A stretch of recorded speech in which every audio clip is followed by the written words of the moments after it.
Welcome, everyone. My name is Thomas Miner. I'm a real estate agent with Remax Precision. This is Thomas Talks on a Thursday. I am writing a comment in this video right now, letting people know that, hey, this is live. You can comment with questions that you have about the real estate market.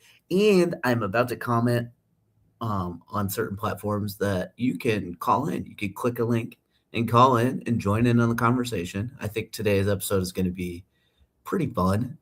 We got a lot of questions from people, real estate related and otherwise, and I think we're gonna have a good time. So one sec.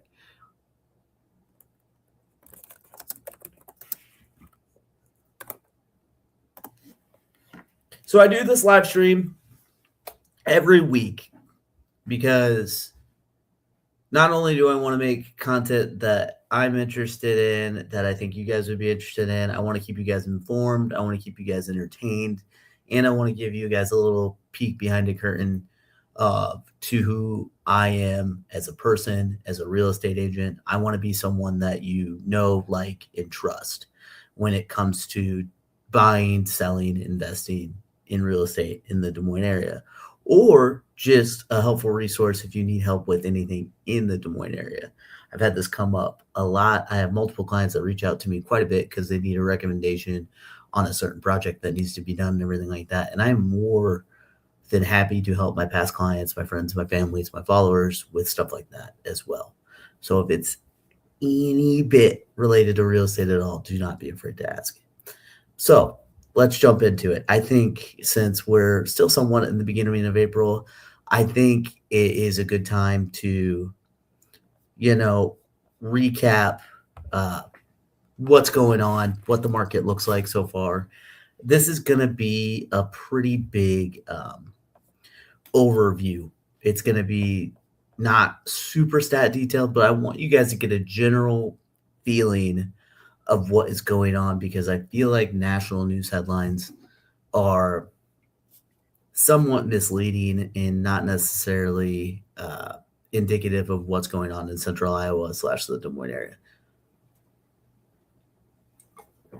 The graphs I'm about to show you are made by amazing man, awesome dude named Les Solgrove, who works at DMAR, the Des Moines Area Association of Realtors, and he has a Simply Des Moines stats that he puts together weekly. He has a great YouTube channel, and whenever I want to get a vibe of where the real estate market is, I always watch his YouTube channel. So I'm just going to share the stats and give you kind of my opinion, my feeling about where things are going. So let's do it. This is a chart that shows rising inventory and better prices. This is all homes for sale at the end of the month. And you see the green bar is what this year is, and then that little black dot is what last year is. So at the end of March, the Des Moines area was sitting at 3,841 listings. It's been sitting at essentially that for the last 3 months. So inventory has not been trending up. Inventory has not necessarily been trending down, which is a good sign. That means that we're basically getting one in, one out. So demand is keeping up with inventory for the most part. 3,800 listings is a good number in my opinion. And we're sitting at more listings than we were last year, which if you're looking to buy is a good sign. If you're looking to sell, it's not necessarily a bad sign, but you just have to be cautious of the fact that inventory is higher this year than it was last year. Is all you need to keep in mind is that you're going to have more competition. Okay. All homes newly listed by month. So this is not where the inventory was at. This is how many new listings came onto the market. So as you can see, in January, the new listings that we had come on the market was quite a bit less than the previous year. In February, it was about the same. In March, this could be a good sign. In March, there was quite a few new listings compared to last year. So it could mean a different few things. There's what people in national media have been referring to as the golden handcuffs. There's a lot of homeowners that are sitting on these homes that don't necessarily fit their needs anymore, but they got an amazing interest rate and the monthly payment is very, very reasonable. And it's really, really hard for them to imagine moving into that upgrade that they need or possibly downsizing because interest rates are so high. The monthly payment, it'd be pretty hard for the monthly payment to be less. So just making a move doesn't really make a lot of sense. But we're sitting at, we had quite a few more new listings this month compared to last year. So new listings are trending up, which could be a good sign that people are just kind of accepting the fact that we are not going to get back down to 3% interest rates. We're probably not going to get back down to 4. We could possibly see 5 by the end of the year, but we're not going to see extremely low interest rates. So there's a certain point where all of these outside factors that you're looking at, like where home prices are trending, how much inventory is available, interest rates, all of those outside factors, it's really hard to make your decisions solely based off of those because a lot of times this is a place where you live, and your personal life has to fit your home. This is why I always talk to people about you need to make sure the home that you're moving into is a home that is going to work for a very, very long time, because people that stay in their homes for a long time are the people that win in real estate markets because they can be wise and pick and choose when or when not they're going to list and buy a new house. And I would also argue the best time to sell and then buy is in a buyer's market, not necessarily a seller's market. I feel like a lot of people think that's backwards. You make a majority of your money in real estate, when you purchase the house, not when you sell the house. So just something to think about as well. But also the general vibe is, and this is very, very market specific, is very, very where you're looking and what price point you're looking at. But for the most part, we're sitting in a neutral market right now. So it's not necessarily a buyer's market or a seller's market. I would also argue that that's a really, really good time too. There's going to be homes that fit your needs that you're going to be able to negotiate and get a good price on. And as long as your home is presented and priced well, you're going to get a good price on your home, and the sale is going to be fairly stress-free. This is the median list price. As you can see, the median list price has gone down compared to last year. It went up a little bit month to month, but I think that's an interesting thing to look at. There's been a lot of price decreases on the market. So the list prices have been going down. I think a lot of that has to do with inventory being up. There's just more to look at, and buyers are actually having choices again, which is really, really good to hear. Okay, so that's kind of, I think that's a literal big overview trend of what is going on in the market. If you guys have any questions about anything real estate wise, your specific scenario, I would love to get into it with you. Don't be afraid to reach out to me. Don't be afraid to comment on this video. But for the time being, Dad, I saw you comment. You're asking, what am I drinking? This is a bum energy drink. I'm not a bum, but these are delicious. They're not paying me. So I probably shouldn't be talking so great about this energy drink, but not a ton of caffeine in this, low calories, and it's root beer flavored. And I love root beer. So that's what I'm drinking, Dad, in case you're curious.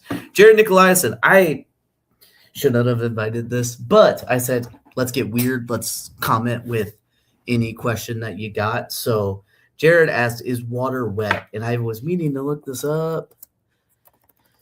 Definition of wet. So wet refers to being covered, soaked, or saturated with a liquid, typically water. So I would say that water is not wet. You are wet when you are covered with water. Is the sandwich a hot dog, Jared? Would be what I would follow up with.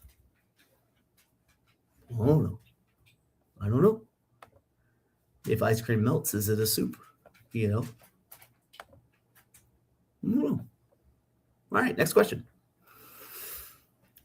What is the best? I'm assuming my dad, who is partially illiterate, so give him a break, said, what is the best to make a real estate offer stand out? I'm assuming he's meant to say, what is the best way to make a real estate offer stand out? So ultimately, I just had a conversation with a new buyer client about this. the other day. Ultimately, it is going to come down to the price, obviously, because sellers most of the time their number one primary goal is to make as much money as possible, as quickly as possible. So let's get into the as quickly as possible part. That is where you can kind of start to get creative with your other terms of the offer to make your offer more appealing. And this is when you rely on someone like me or having knowledge of what the seller situation is to what is appealing to them. So the other terms that you can pick when you're offering are is there going to be an inspection contingency, what type of loan you're using, what kind of close date, how much earnest money you're going to put down. Earnest money is a good faith deposit that is made within 3 days of an accepted offer. Basically, what happens with this money is it gets put into a trust. As soon as the transaction closes, that money goes back to the buyer. It typically goes towards their down payment or their closing cost. But it's a deposit that is made, and if you, the buyer, back out of the contract for any reason that's not stipulated in the contract, the seller gets to keep that money. So the higher that number is, the theoretically, the more serious the seller sees you. So that could be a way to make an appealing offer to a seller. Terms as far as what kind of loan you're going to get or how you're going to finance the purchase. Obviously, a cash buyer would be looked upon more seriously, especially if you have a really, really solid proof of funds letter. I've had some proof of funds that's like, well, it's in this such and such investment portfolio. I'm going to cash it out, and that's how I'm going to purchase it, which is all fine and dandy, but it's not actually liquid cash yet. You haven't sold it yet. So it's a little different. I've also had cash offers that were technically subject to close because they had a property that they needed to sell. So that's not quite as solid as actual cash in hand. But obviously cash is king. That would make you seem like a very, very serious, solid buyer that is less likely to back out, especially because if you're offering cash, there's typically no appraisal contingency. There's no financing contingency. Financing is one of the more popular reasons that a contract falls apart.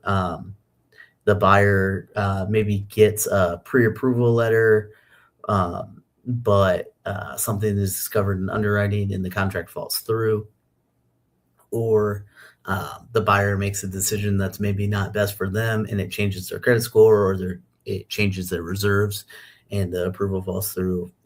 That's a reason that people back out. So that is why cash would be more appealing. As far as loans go, there's a bunch of different types of loans, but the common ones that you'll see are conventional, USDA, VA, and FHA. Conventional is typically seen as more solid because there's less hoops to jump through, but honestly, a well written pre-approval letter from a lender for any of those types of loans should be looked at very, very seriously. But typically, the more of a down payment you see from a buyer, the more solid that offer could seem. So that is something to think about as well. The big one that sellers are looking at outside of price is inspection. So one, are you going to get an inspection? And then two, is the inspection just going to be for your knowledge only, meaning that you're not going to ask the seller to do any repairs? It's basically, I'm going to do an inspection. If I find something I don't like, I'm going to back out, or I'm going to continue on with the project. Simple as that. Or I'm going to do an inspection and I'm going to expect that if I find something that I'm not satisfied with, I'm going to request repairs from you. What type of inspection contingency is it? Or are you not going to do an inspection at all? Which can be very, very appealing to a seller because, to be totally honest with you, I've been doing this about 7 years now. That is the most stressful part for a seller other than getting that original offer on paper is the inspection period. Because once the inspection period is done, you really just have termite inspection, you have appraisal, and you have underwriting, and you have title search. After that inspection is done, a lot of that stuff, 99.9% of the times, is going to be smooth sailing, and it's going to be very, very easy. So if you wanted to offer with no inspection, that would definitely make your offer more appealing. The last one is the close date. And I will mention too with the inspection, the quicker you could get the inspection done, because on that paperwork you have to put, we're going to get it done and we're going to send you a request within 10 business days. I'm going to close the door because my dog's driving me insane. If you'll put that it's going to get done within 10 business days. If you speed that process up, that can be more appealing to the seller as well. So last one, close date. Depending on what your seller wants that you're offering on, a quick close date can be really, really appealing because that could potentially be one less mortgage payment. Or you can make your offer more appealing by just literally saying, what do you prefer? Do you want a really, really long close so you have time to move everything out and clean the house and make that as stress-free as possible? Your close date can be a really, really big negotiation tool to make your offer more appealing. Hopefully that answers. Might have some more questions. Nope. We just got people watching and liking. Shout out to Stephen Bunting, who just liked the post, and he's a new member of the Sphere Real Estate team. Very excited to have you as part of the team, Stephen. Cool. If asked by a client, would you be on a TV home show like House Hunters? Why or why not? I 100% would be on House Hunters. I don't know if I have the face for TV, but I definitely have the personality for TV, I think.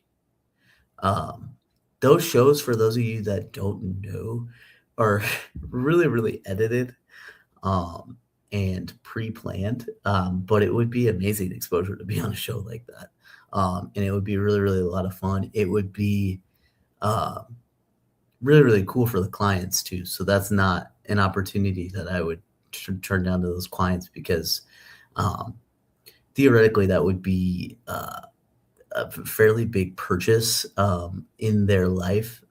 And they have a whole 22-minute show that they can watch whenever they want to remember what that process was like, or kind of sort of what that process is like. Because for those of you that don't know, a lot of the times when they film those shows, the house that they are buying is they've already done the search. They've already selected it. So they filmed them going to look at that house that they're going to end up offering on. And then they film them going to look at some other houses just to make the show interesting. So it's a little bit of reality TV. It's a little bit of acting. So basically it's just reality TV. As someone that loves reality TV, that unfortunately is what it is. But there really is no reason for me to not be on House Hunters. Even if I was recorded for a whole week straight, I don't think that would be long enough for me to get canceled. But who knows? And I'd be willing to take that risk, So that is what it is. Zach Miller chimed in and said, when is it a good idea from the seller side to just say no to a potential buyer asking for too much? When do you just quit entertaining the potential sale? So there's two things that he could potentially be talking about here. Obviously, during the negotiation part of it, you have to have a really, really good idea on what your home is worth. And hopefully you have a real estate agent that is going to be honest with you, show you the comparables and say, hey, realistically, I think your home is priced. You should be priced from here to here. This is kind of the range that I think you should get. I always like to talk to people about, in my mind, what the worst case scenario is. Like, worst case scenario, it's worth at least this. And then with that information as a seller, you should develop like, hey, we're going to be listed at this. If we have someone come in, as long as, and preferably as the listing agent, I don't want to know this number, but as long as we can get above X, I'm going to be happy. And you should know that, and you should know right around how much money proceeds wise you're actually going to be making from making the sale at that price. The big thing with that, after you talk to your listing agent about what your home could possibly be worth, is if that low side, if that's not a number that you're comfortable selling at, you either have to change your expectations and be okay with that lower number, or you have to consider other options of selling your house. Can we rent it out? Can we wait 6 months to a year for a little bit more appreciation to make these numbers make more sense? That's when you really have to dig into it before you even list. So I would say negotiation wise, it's kind of a fun little game of poker, you know? You have to decide, you should know before someone offers what your walk away point is. And typically the person that is more willing to walk away holds more power in the negotiation. So you should know that. I've had multiple situations where I'm representing the seller or I'm representing the buyer where we walked away. We just said, this was our last offer that we gave you. We weren't lying to you. This was our best offer. And you countered back at a higher number, and we're going to walk. And then those people would call me back a day later. We're going to meet your number. And we won. Technically, both parties won. I hate to be really, really mean and say someone wins and someone loses, but the buyer felt like they won because they were the last ones to put out the number. They were the ones that had the power, that they were willing to walk away. And that is the biggest thing, is you have to just be willing to walk away. Now, what Zach might be talking about is inspection issues. So as the seller, you have to acknowledge that if you accepted an offer with an inspection contingency, that they have the right to ask you to fix anything that could be a potential health or safety issue, could be a potential structural issue, or could potentially cost more than $500 to fix. So when the buyer sends you the request of the things that they want fixed, you have to really sit down and look at each request and be like, one, is this a legitimate request? Is this something that they're requesting to be fixed that's just old? If it's a working order, I've had a lot of sellers just push back and say, hey, you know what? We get it. It's old, but it works. So there really is no issue right now. This is a home that was built in 1978. You can't expect everything to be brand new. And I've had that work because it just wasn't a legitimate request. But you also have to be fair and acknowledge, like, okay, the inspector found this electric issue and this is legitimately a problem. We're going to fix that. No problem. There's other things too. And this is where really, like I talked about before, you have to find a real estate agent that you trust, because there's lots of buyers out here right now trying to get away with making some pretty aggressive inspection repair requests. And if you just put back on them a little bit, you can keep the deal together or find some sort of compromise without fully meeting their inspection requests. But it really helps to have that third party there to kind of talk you up the ledge and say, no, this is a legitimate request. No, this isn't a legitimate request. And that's when you just kind of have to know. The tricky part is when you're negotiating inspections, the home is already pending. And unfortunately, in our market, if a home gets listed, goes under contract, and then goes back on the market, it kind of gets this little funk to it, you know? So it is, unfortunately, something to think about too, if you're just going to straight up say no to an inspection request, is that we're going to have to relist this. And it's going to have kind of that, hey, this fell out of contract stink to it. But I will say, I've had homes fall out of contract before, and we relisted it and got multiple offers. And then it fell out of contract again, and we relisted it and it got multiple offers.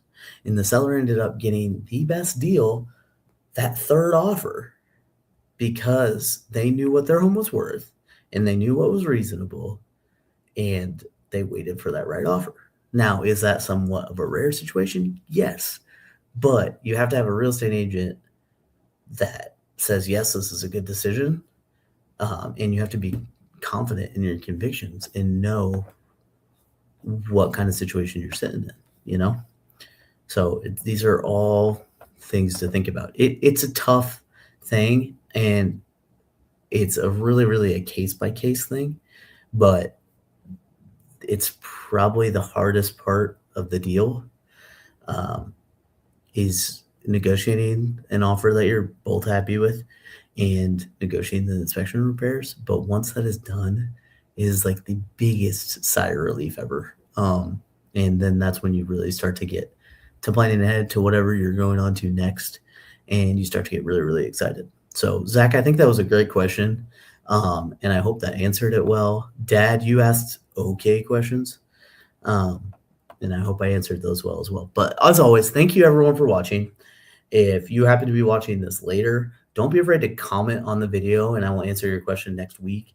My goal is always to do this weekly, and like I said, I am sitting here trying to give you a more of an idea of what it's like to work with me face to face, not just show you a pre-edited video with cool music in the background. I'm trying to give you an idea of what an actual conversation is like, and I'm trying to have a conversation with you guys at the same time. So leave your questions. I would love to talk them over with you guys on the next live stream. And as always, you can always reach out to me on my cell phone, email, hit me up in my DMs. My wife is okay with that as well. And I'm always here to help. So have a great weekend, guys. Enjoy the Masters. It's a tradition unlike any other. I wore green today, and I didn't even wear green on St. Patty's Day. Love the Masters. Talk to you guys later. Thank you so much.